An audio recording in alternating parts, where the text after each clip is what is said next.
Hello friends, Shashi Agarwal channel के अंदर मैं डॉक्टर शशि अग्रवाल आप सबका स्वागत करती हूँ। और आज का जो हमारा टॉपिक है डेट इज़ क्वाइट सिग्निफिकेंट, जो कि रिसीवेबल मैनेजमेंट है, जो कि financial management, working capital management और उसी तरह नेट कॉमर्स और नेट मैनेजमेंट स्टूडेंट्स के लिए रिलेवेंट है। इस वीडियो के अंदर हमारा जो फोकस रहेगा, we will understand what is the meaning of receivable and what is the management of the receivable, what are the factors, what should be the optimum credit policy, what are the dimension। Receivable management को हम 3 parts के अंदर जो है study करेंगे।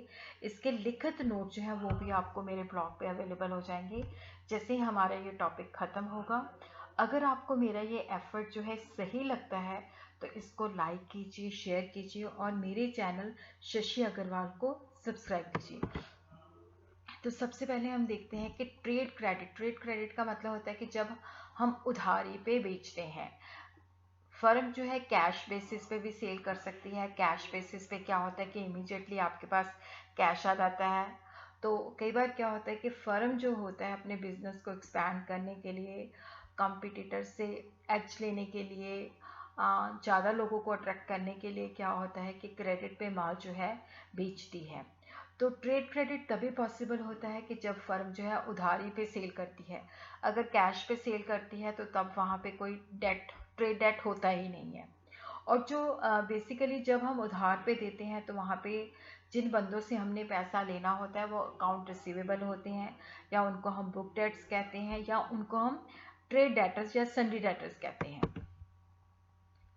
Receivable देखो, जो organisation जो है, जो ऑर्गेनाइजेशन क्रेडिट पे सेल करती है तो जो उसके करंट एसेट होते हैं उसके अंदर जो रिसीवेबल है, जो सन्डी डेटर्स हैं, उनका सिग्निफिकेंट पोर्शन होता है। और उसी तरह क्या है कि अगर हम इन्वेंट्री की बात करें तो इन्वेंट्री के बाद जो है ट्रेड डेटर जो होते हैं वो major component of the current asset होता है। जनरली इंडिया के अंदर जो है जितने भी टोटल करंट एसेट होते हैं उसका 1/3 जो हिस्सा होता है वो सन्डी डेटर्स के अंदर होता है, जो हम क्रेडिट सेल करते हैं, जो पैसा हमने उनसे लेना होता है। ट्रेड डेटर जो होते हैं वो भी एक तरह से इन्वेस्टमेंट होती है क्योंकि हमने उनसे पैसा लेना होता है। और यहाँ पे क्या है कि देखो, जो फर्म क्रेडिट पे सेल करती है और उसने फ्यूचर के अंदर पैसे रिसीव करने हैं तो उसको कुछ लागत भी इनकर करनी पड़ती है। देखो यहाँ पे क्या है कि एक हम कैश सेल करते हैं तो इमीडिएटली हमारे पास पैसा आ जाता है, हमारा काम चल पड़ता है। और अब क्या है कि हम वहाँ पे उधार दे रहे हैं तो हमारा पैसा जो है, जैसे हम लोगों ने किसी को उधार दिया 60 डेज़ के बाद रिसीव करना है तो वो 60 डेज़ के बाद हमारे पास पैसा आएगा। तो अब 60 डेज़ के लिए हमें क्या है कि कहीं से फंड्स अरेंज करने पड़ेंगे अपने काम को चलाने के लिए। ठीक है, तो वो पीरियड जो है, जो हम जो लोगों को उधार देते हैं तो नेचुरली वो हमने कहीं और से फंड्स लिए हैं तो उसका इंटरेस्ट वगैरह बेयर करना पड़ता है। और उसी तरह जो कलेक्शन करनी पड़ती है, और ज़्यादा अगर क्रेडिट पे सेल करते हैं तो चांसेस होते हैं कि वहाँ पे बैड डेट के चांसेस भी, डिफ़ॉल्ट के चांसेस भी होते हैं। Receivable represents the amount owed to the firm as a result of sale of goods or services in the ordinary course of business। जब हम रिसीवेबल की बात करते हैं तो फर्म जो है ऑर्डिनरी कोर्स ऑफ बिजनेस के अंदर जब वो चीज़ों को बेचती है तो उधार पे बेचती है और वो पैसा हमने उनसे लेना होता है। तो यहाँ पे ये फर्म का क्लेम जो होता है कस्टमर के अगेंस्ट होता है कि फर्म ने कस्टमर को क्रेडिट पे सेल किया है और उनसे पैसा लेना है। और ये जो पैसा हमने कस्टमर से लेना है, जो हमारे सन्डी डेटर्स होते हैं या बुक डेट्स होते हैं, ये करंट एसेट का हिस्सा होता है। और यहाँ पे डिपेंड करता है कि कितना अमाउंट हमने लेना है, कितने क्रेडिट सेल करते हैं, और ये डिपेंड करता है कि हमारी क्रेडिट पॉलिसी क्या है। क्रेडिट पॉलिसी जो है जनरली ऑर्गेनाइजेशन क्रेडिट इसलिए भी देती है ताकि सेल को इंक्रीज़ किया जा सके, और कंपटीशन, क्योंकि कॉम्पिटिटर दे रहा है तो हमें भी देना पड़ता है, और ताकि जो कस्टमर है उसका बेस इंक्रीज किया जा सके। क्रेडिट सेल के अंदर देखो 3 तरह के फीचर्स होते हैं। एक तो ये होता है कि जब हम क्रेडिट पे सेल करते हैं, क्योंकि ये पैसा हमें इमीडिएटली नहीं मिलता, इट इम्प्लाइज फ्यूचरिटी। इसका मतलब है कि पेमेंट हमें फ्यूचर में आनी है तो कल को वो डूब भी सकती है, तो एलिमेंट ऑफ रिस्क भी होता है, वो बैड डेट के अंदर भी कन्वर्ट हो सकती है, डिफ़ॉल्ट भी हो सकता है। और यहाँ पे क्या होता है कि देखो जब हम क्रेडिट सेल करते हैं रिस्क होता है और ये इकोनॉमिक वैल्यू पे होता है। कस्टमर को तो इमीडिएटली मिल जाता है कि चीज़ उसको इमीडिएटली ट्रांसफ़र हो जाती है, लेकिन सेलर को जो है कुछ देर बाद होता है जब उसके पास पैसा रियलाइज़ होता है, और ये पेमेंट जो होती है फ्यूचर के अंदर उसको मिलनी होती है। मैनेजमेंट ऑफ रिसीवेबल, तो यहाँ पे रिसीवेबल को हमने किस तरह से मैनेज करना है।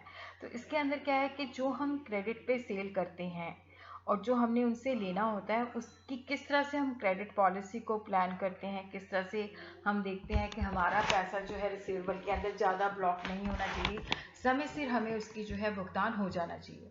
तो इसको हम ट्रेड क्रेडिट मैनेजमेंट भी कह सकते हैं। और यहाँ पे इसका जो बेसिक ऑब्जेक्टिव होता है कि देखो जब हम क्रेडिट पे सेल करते हैं तो हम अपनी जो सेल है उसका बेस इंक्रीज करते हैं।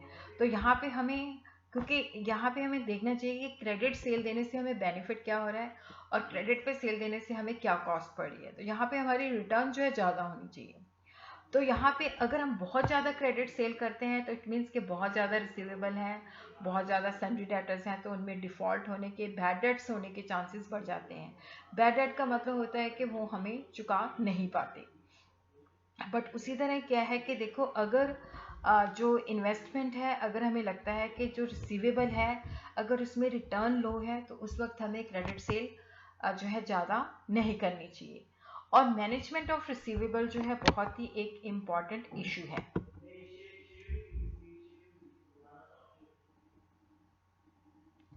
Cost of maintaining receivable. Receivable are financed from the funds supplied by the shareholder for the long term financing and the retained earning. देखो जहाँ पे क्या है कि हम रिसीवेबल को टाइम पीरियड दे रहे हैं कि आप 30 डेज़ के बाद 40 डेज़ के बाद पेमेंट करनी है, तो वहाँ पे नेचुरली उस पीरियड के अंदर हमें भी फंड चाहिए। तो वो फंड्स जो होते हैं कई बार लॉन्ग टर्म सोर्सेज और रिटेन अर्निंग जो प्रॉफिट्स ऑर्गेनाइजेशन के पास होते हैं वहाँ से फिनांस किए जाते हैं। और उसी तरह प्रॉपर कलेक्शन भी ज़रूरी होती है, क्योंकि जैसे कस्टमर है उनको रिमाइंडर भेजा जाता है कि आपका पीरियड ड्यू हो चुका है, आपको पेमेंट करनी है। और कई बार कुछ केसेस के अंदर जहाँ पे वो रिकवरी नहीं दे पाते, रिमाइंडर का कोई जवाब नहीं दे पाते, तो उनके खिलाफ लीगल एक्शन भी लेना पड़ता है। और कई बार ऐसा भी होता है कि जो जिस बार को हमने दिया है कि वो बैड डेट्स के अंदर भी उनका दिवालिया निकल जाता है, तो जिसकी वजह से वो पैसे चुका नहीं पाते, जो अमाउंट उनसे रिकवर नहीं हो पाता।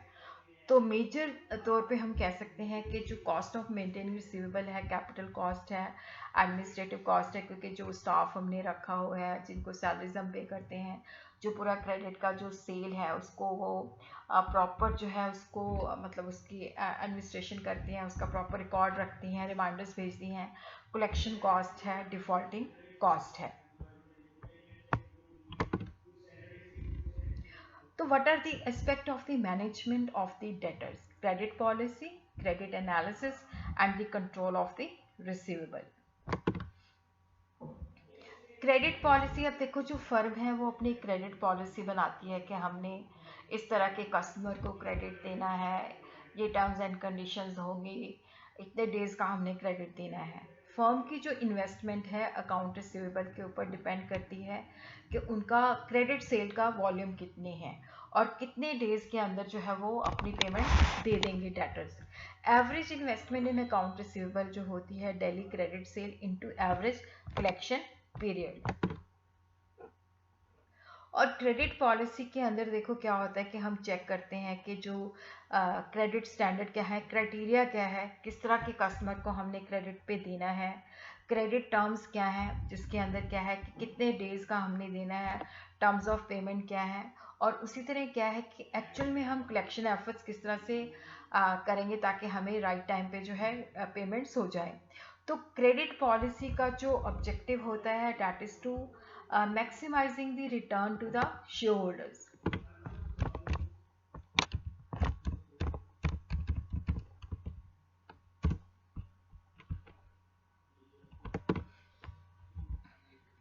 और यहाँ पे क्रेडिट एनालिसिस देखो, जैसे हमने कस्टमर्स को क्रेडिट देना है तो ये नहीं है कि हर एरे गैरे को हम क्रेडिट पे सेल कर देंगे, तो उसका साख जानना भी ज़रूरी है, क्रेडिट एनालिसिस करना भी ज़रूरी है कि इस पार्टी को हमने क्रेडिट देना है या नहीं देना है। अगर उसकी रेपुटेशन ख़राब है या उसका इनकम जो है फ्लक्चुएटिंग है तो उसके अंदर हम उसका क्रेडिट जो है एनालिसिस करते हैं, जो हमारी क्रेडिट की टर्म्स होती हैं, क्राइटेरिया होती हैं कि जो फर्म जिनको क्रेडिट प्रोवाइड करे वो कस्टमर जो है अच्छी उनकी रेपुटेशन क्वालिटी होनी चाहिए।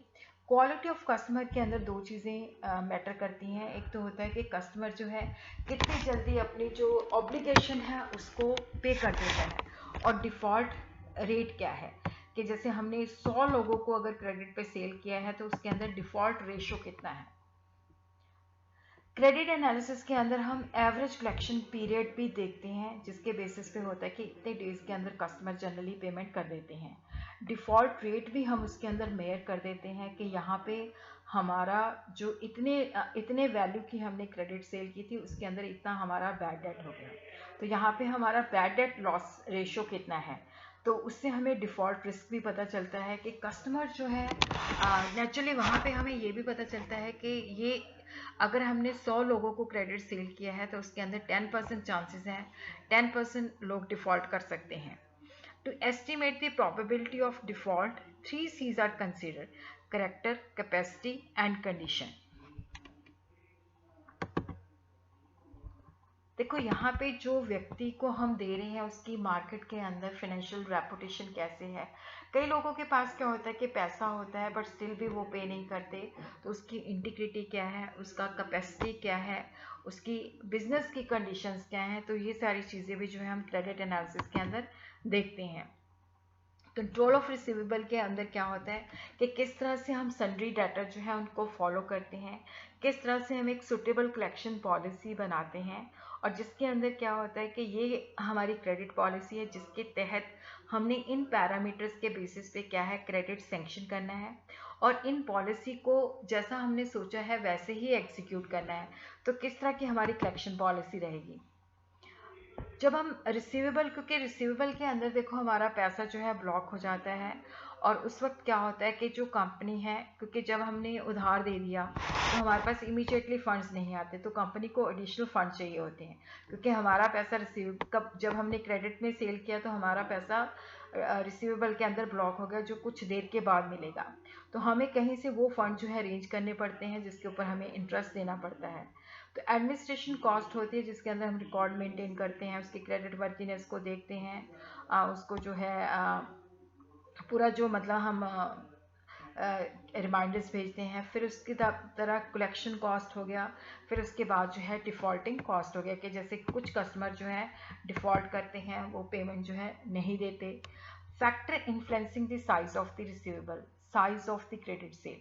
देखो यहाँ पे क्या है कि ये डिपेंड करता है कि हमारी क्रेडिट सेल का साइज़ क्या है।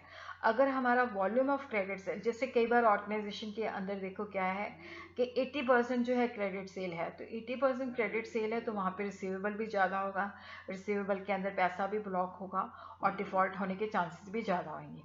और उसी तरह क्रेडिट पॉलिसी के अंदर हमारी जो क्रेडिट पॉलिसी है, जो उधार देने की पॉलिसी है, क्या वो कंजर्वेटिव है। कंजर्वेटिव के अंदर क्या होता है कि कुछ सिलेक्टेड जो नोन कस्टमर्स होते हैं उनको उधार दिया जाता है, बाकी सबसे कैश पे लिया जाता है।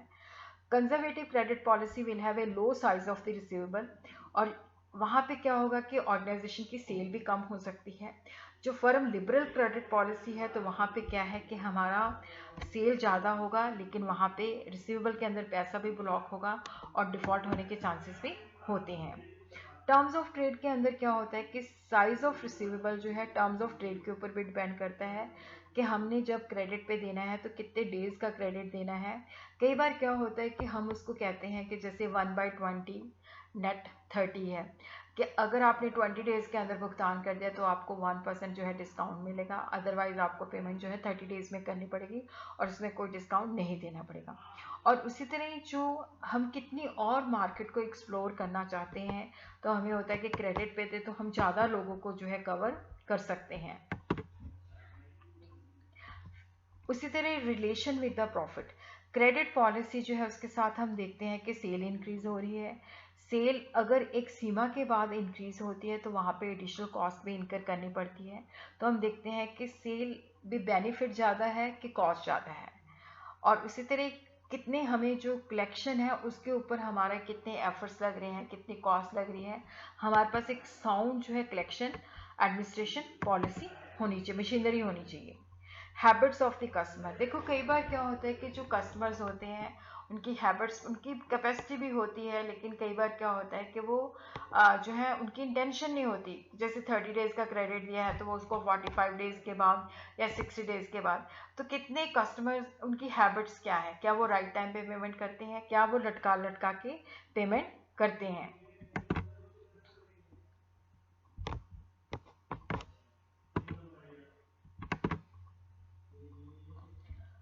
Factors under the control of the finance manager. देखो सुपरविजन, तो यहाँ पे क्या है कि जो फिनांस मैनेजर है उसको ये देखना पड़ेगा कि किस तरह से मैंने क्रेडिट सेल की जो है प्रॉपर रिकॉर्ड मेंटेन करना है, और क्रेडिट देने से पहले कस्टमर की किस तरह से एनालिसिस करना है। तो यहाँ पे ये जो फिनांस मैनेजर है वो टॉप मैनेजमेंट को सजेशन देते हैं कि इस तरह की क्रेडिट पॉलिसी जो है फर्म को लेनी चाहिए।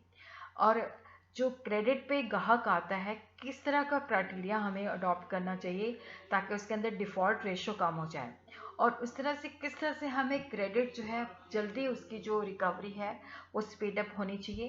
तो ये जो चीज़ें हैं ये फिनांस मैनेजर जो है सुजेस्ट करता है। तो अब क्वेश्चन ये राइज होता है, why do company grant credit. एक तो देखो कंपटीशन होता है, अगर हमारे कॉम्पिटिटर जो है क्रेडिट दे रहे हैं तो हमें भी क्रेडिट देना पड़ता है। और अगर कंपनी की बार्गेनिंग पावर स्ट्रांग है तो ये कम क्रेडिट या नो क्रेडिट प्रोवाइड कर सकती है। अगर कंपनी के प्रोडक्ट्स की डिमांड ज़्यादा है और बायर जो है उनके पास कोई ऑप्शन नहीं है, कंपटीशन लो है, तो डेफिनेटली जैसा कंपनी डिक्टेट करेगी वैसा ही वो करेंगे। तो वहाँ पे कंपनी को ज़रूरत नहीं है क्रेडिट पे सेल करने के लिए। कई बार जो होता है बार जो है उसका बार्गेनिंग पावर कैसी है, बार की रिक्वायरमेंट अगर बहुत ज़्यादा है, बार एक्सपेक्ट करता है कि हम उन्हें क्रेडिट प्रोवाइड करें। कई बार देखो जो लार्ज कस्टमर्स होते हैं वो कहते हैं कि हमें क्रेडिट पे दिया जाए, और इसी तरह कंपनी जो है कई बार डीलर्स को क्रेडिट एक्सटेंड करती हैं ताकि डीलर के साथ रिलेशन बिल्ड किया जा सके और डीलर आगे जो है कस्टमर को क्रेडिट पे दे सके। और ये मार्केट को एक्सपैंड करने का मार्केटिंग टूल भी है जिसके द्वारा और कस्टमर्स को अट्रैक्ट किया जाता है। और कई बार इंडस्ट्री प्रैक्टिस भी होती है कि इस इंडस्ट्री के अंदर सारा काम जो है क्रेडिट पे चलता है। अब हम फोरकास्टिंग द रिसीवेबल जो है उसकी फोरकास्ट किस तरह से कर सकते हैं। अब देखो यहाँ पे जो बेसिकली कितना क्रेडिट पीरियड हमने उसको परमिट करना है, कितने डेज के बाद जो है हमने उससे पैसे रिकवर करने हैं, उसके बेसिस पे क्या होता है कि हम रिसीवेबल के बारे में फोरकास्टिंग कर सकते हैं।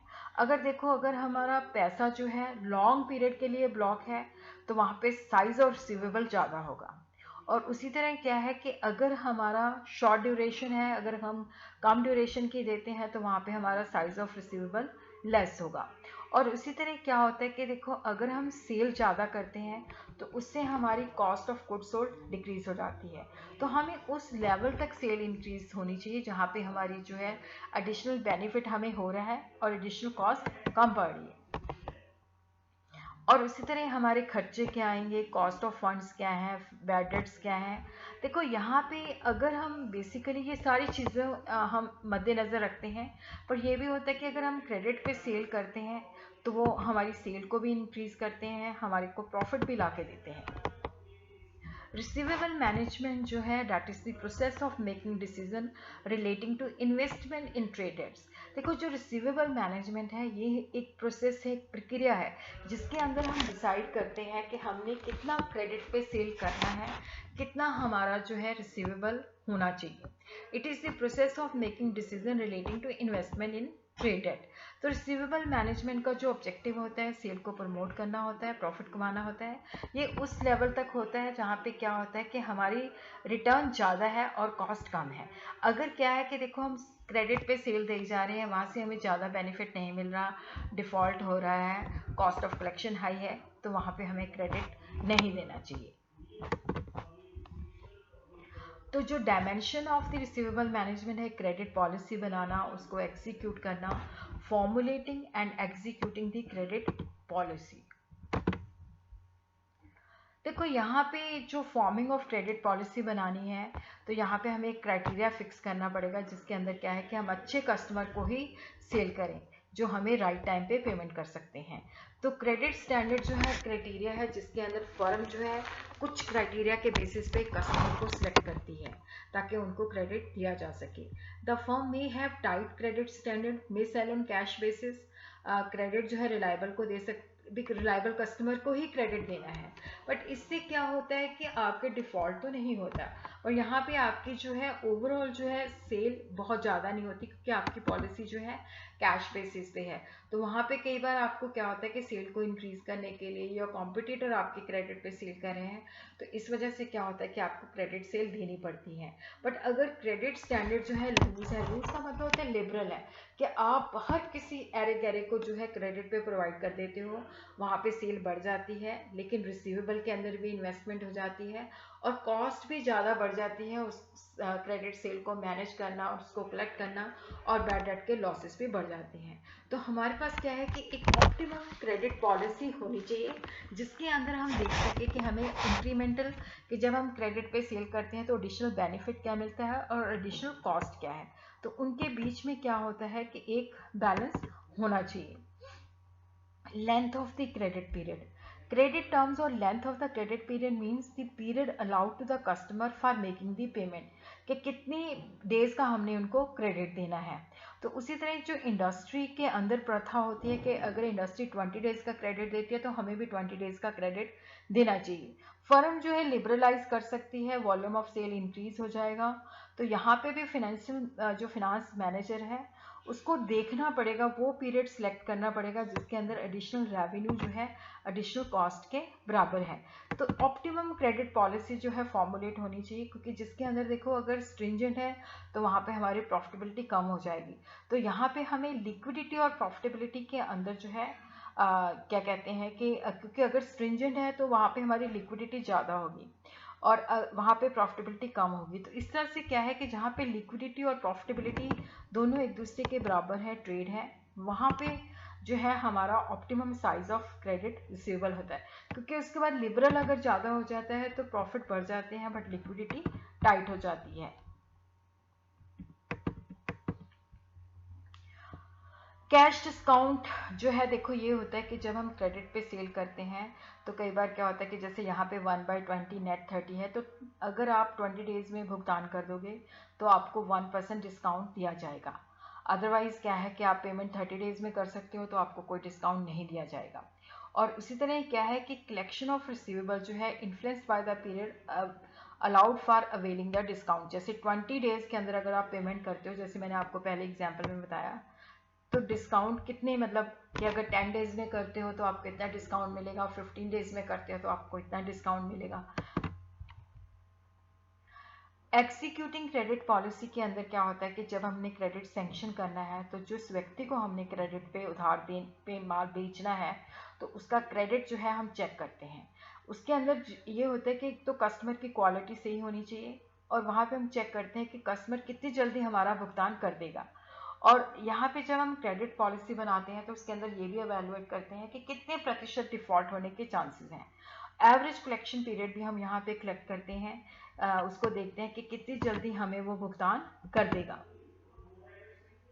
और उसी तरह जो जब हम देखो जब क्रेडिट पॉलिसी क्रेडिट सैंक्शन करना है तो उसके बारे में जो कस्टमर है क्रेडिट इन्फॉर्मेशन गैदर की जाती है, ताकि जो कस्टमर को हमने क्रेडिट देना है वो कस्टमर की क्वालिटी अच्छी होनी चाहिए ताकि वो राइट टाइम पे हमें पेमेंट कर सकें। उसके बारे में इंफॉर्मेशन जो है financial statement, credit rating agencies, report from the banks, अगर वो एग्जिस्टिंग कस्टमर है तो ओल्ड जो रिकॉर्ड है वहाँ से भी हम चेक कर सकते हैं। और उसी तरह यहाँ पे हमें प्रोबेबिलिटी ऑफ डिफ़ॉल्ट क्या है, तो इसके अंदर करैक्टर, कैपेसिटी और कंडीशंस को असेस करना पड़ता है। और इन्फॉर्मेशन जो है यहाँ पे कस्टमर से, उनके फाइनेंशियल स्टेटमेंट से, आउटसाइड एजेंसी से ले सकते हैं। फर्म जो है कस्टमर को आइडेंटिफाई कर सकती है, कैटेगराइज कर सकती है कि ये गुड कस्टमर है, अगर हम इनको देते हैं तो कोई यहाँ पे हार्म नहीं है। बैड कस्टमर के अंदर क्या है कि अगर हम इनको देंगे तो पक्का यहाँ पे डिफ़ॉल्ट होगा। मार्जिनल कस्टमर्स होते हैं जहाँ पे जो है मार्जिनल कस्टमर्स वो कस्टमर्स होते हैं कि वहाँ पे डिफ़ॉल्ट होता है। बैड कस्टमर तो बिल्कुल ही आपको नहीं देंगे, बट मार्जिनल कस्टमर के अंदर प्रोबेबिलिटी होती है कि इतने कस्टमर जो हैं आपको राइट टाइम पे पेमेंट कर देंगे। क्रेडिट डिसीजन के अंदर देखो, जब हम कस्टमर की क्रेडिट वर्दीनेस को एनालाइज कर लेते हैं तो वहाँ पे फिनांस मैनेजर को डिसीजन लेना पड़ता है कि क्रेडिट देना है या नहीं देना है, तो किस लेवल पे देना है। तो यहाँ पे देखो, जो क्रेडिट के अंदर हमारा पैसा ब्लॉक हो जाता है, इसकी फिनांसिंग के ऊपर मैं अलग से वीडियो डालूंगी। तो वहाँ पे क्या होता है कि जो हमने क्रेडिट पे सेल किया है, तो हम फैक्टर के पास जाके उन क्रेडिट जो सेल की है उसकी जो इनवाइसेस होती हैं उसके अगेंस्ट हम फैक्टर से जो है फिनांसिंग ले सकते हैं। इसका डेप्थ के अंदर मैं वीडियो डालूंगी, वैसे आप फैक्टरिंग के ऊपर मेरा ऑलरेडी डला हुआ है, वो भी देख सकते हो। Formulation and execution collection policy, तो यहाँ पे जो अमाउंट कस्टमर के पास ड्यू है उसको कलेक्ट किस तरह से करना है, क्या प्रोसीजर हमने अडॉप्ट करना है, क्या हमने वहाँ पे स्ट्रिक्ट रहना है या लीनियर ट्रेनिंग है, तो इसके अंदर स्टेप्स क्या है। पहले तो रिमाइंडर भेजा जाता है, फिर उसको पर्सनली जो है फ़ोन के द्वारा रिक्वेस्ट की जाती है, पर्सनली विजिट किया जाता है। अगर फिर भी उसके बाद जवाब नहीं आता तो कलेक्टिंग एजेंसीज की हेल्प ली जाती है।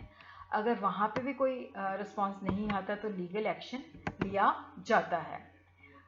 और उसी तरह क्या है कि कलेक्शन ऑफ बुक डेट जो है उसके अंदर हम एवरेज कलेक्शन पीरियड के द्वारा भी मॉनिटर कर सकते हैं कि जो हमारा इतने डेज के अंदर जो है जनरली कलेक्ट हो जाते हैं, जिससे हम कलेक्शन की स्पीड को देख सकते हैं। एक जो क्रेडिट पे हमने सेल किया है उसका एजिंग शेड्यूल बना सकते हैं, जिसके बेसिस पे हम कैटेगराइज कर सकते हैं। जैसे यहाँ पे देखो 0 to 30 डेज है, तो यहाँ पे outstanding amount of debtor 5 lakh है, बट 50% ऑफ ये जो अमाउंट है टोटल डेटर का 50% है। 31 to 40 डेज जो है 1 लाख है, ये 10% है। 41 to 60 डेज के अंदर 2 लाख है, 20% है। तो इस तरह से एजिंग शेड्यूल करके हम देख सकते हैं कि जो हमने क्रेडिट पे दिया है उसको कितने डेज हो गए हैं और वो टोटल डेटर का कितना प्रतिशत है। तो यहाँ पे हम इस तरह से उनकी क्वालिटी को चेक कर सकते हैं।